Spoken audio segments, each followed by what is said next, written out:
Hello, welcome to another IMUNES Basics video tutorial.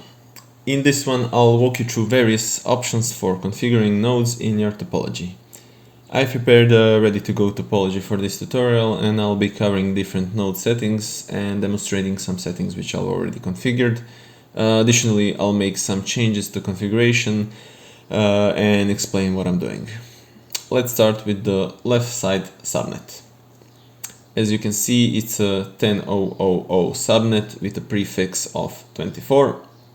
I will add a new PC node to it. But before I do, I'll check the tools menu and make sure that the IPv4 and optionally IPv6 auto-assign addresses routes options are enabled. When I connect the new node to the existing switch, it will automatically assign the next available IP address to the PC. When auto-assigning the IP addresses on the PC nodes, the last byte starts at 20 and on the host nodes it starts at 10. If I open the configuration window on this PC, you can also see that default IPv4 and IPv6 addresses routes are set to the only router in this subnet, so this router 1. If I want to, I can change the name of this node to something more descriptive. For example, let's name it home laptop. Oh yeah, host names also have some limitations, so I'll need to remove any unsupported characters. Okay, great. Now let's explore the interfaces options. For this PC, you can customize the MAC address, the IPv4 and IPv6 addresses. So if you enter the address in the wrong format, you'll get a blinking text input as a warning. So let's just change some stuff here. You can also modify the packet scheduling and the queue length, as well as the MTU on the interface. Additionally, we have the option to set the whether the interface will be up or down on the start of the experiment. There are also logical interfaces. Let's save these changes first. There are also logical interfaces. Here we have a pre-existing loopback interface, and by the way, you can add new loopback interfaces or VLAN interfaces here. Okay, let's remove this, save and close. If I open the configuration for the PC1 node, you'll see that the custom startup config option is enabled. Let's see what that means. Currently the test configuration is selected, but I can also choose the default configuration. Clicking the editor button will open a new window. We can choose any of these two files to define what happens inside the node at the experiment execution after the interface is initialized. The boot command is a program that calls this script down below. In simple terms, the script contains the series of commands that the sh shell will execute one by one. This script sets the loopback IP addresses and the IP address of the Ethernet 0 interface to this IP address here, and writes some random text to a random file on the node. If I open the default configuration, the IP address is now set to 100, and it writes some other different text to the same file. Let's start the experiment and see what else is going on. If I fire up the terminal on the PC1 node and check the tmpx file, we'll see that our custom configuration is currently set to test, and the IP address of the Ethernet 0 interface is 10.0.0.200.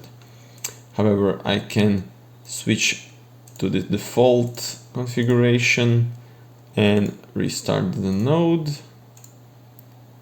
As a result, the content of this file will change and the IP address of the interface will be updated accordingly.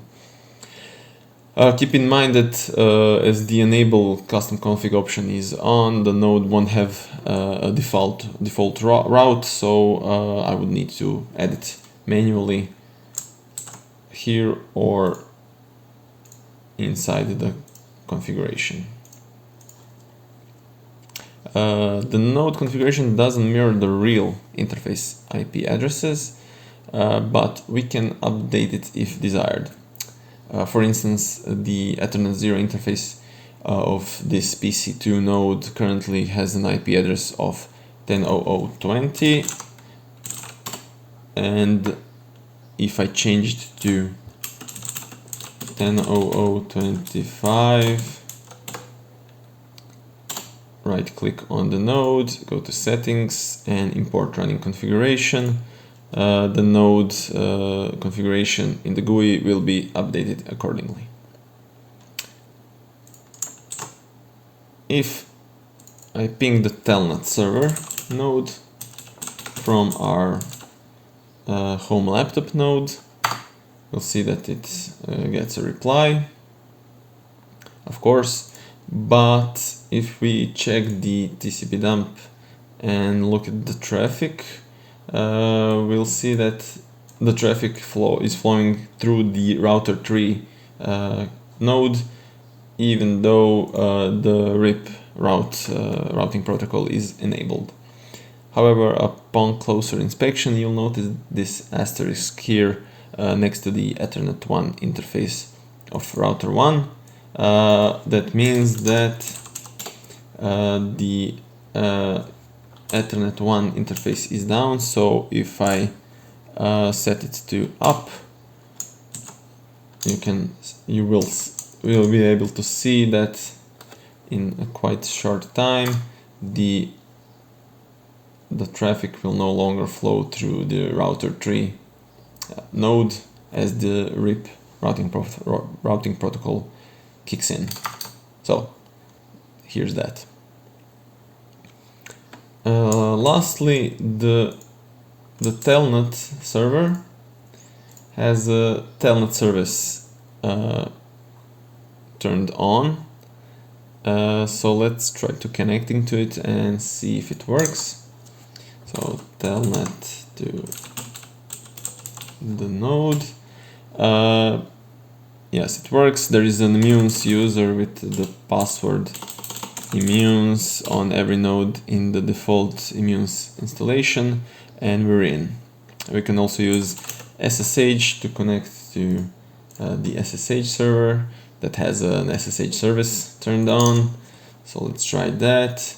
10.04.11 IMUNES. We use the same username and password. Yes, the service is enabled. However, we can also always disable or re-enable the service by right-clicking the node, going to Services, SSH, Stop, Connection Refused, or again, Services, SSH, Start, and we're in again. That's it for this video. If you have any questions, comments, or ideas for future tutorials, please leave them in the comment section. Thanks for watching. Bye.